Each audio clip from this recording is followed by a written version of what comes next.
Mafia Mukhtar Ansari की पत्नी आफशा अंसारी की तरफ से दाखिल आयकर रिटर्न में उनकी आय 10 से 12 लाख रुपए बताई जा रही थी, जबकि उनके खातों से करोड़ों का लेन देन हो रहा है। मुख्तार और उसके परिवार के खिलाफ मनी लॉन्ड्रिंग की जांच कर रही ईडी की पड़ताल में सामने आया है कि आफशा के आयकर रिटर्न में भी फर्जीवाड़ा हुआ है।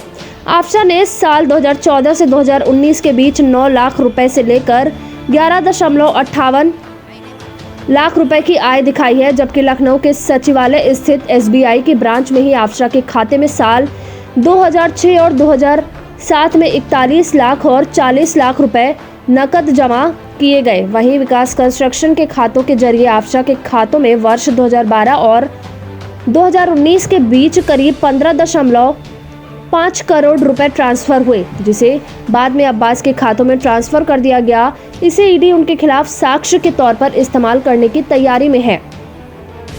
जिस विकास कंस्ट्रक्शन के जरिए करोड़ों के काले धन को सफेद किया जा रहा था, उसे माफिया मुख्तार जेल से ही संचालित करता था। भले ही फर्म का सबसे बड़ा हिस्सा पत्नी आफशा और बाकी का उसके सालों के नाम हो, लेकिन फर्म से जुड़ा हर बड़ा फैसला वह ही लेता था। ईडी की पूछताछ में यह बात सामने आई है कि पंजाब के रोपड़ जेल जाने से पहले मुख्तार जब भी जेल से विधानसभा सत्र किसी पेशी या मामले में बाहर आता था, तो वह विकास कंस्ट्रक्शन समेत अन्य कंपनियों के काम उनसे जुड़े फैसले लेता था। विकास कंस्ट्रक्शन से एक बड़ी रकम मुख्तार के ससुर और आफशा के पिता जमशेद रजा की कंपनी आगाज project and engineering private limited को भी भेजी गई है। इसलिए ईडी जल्द ही उन्हें भी पूछताछ के लिए बुलाने जा रही है।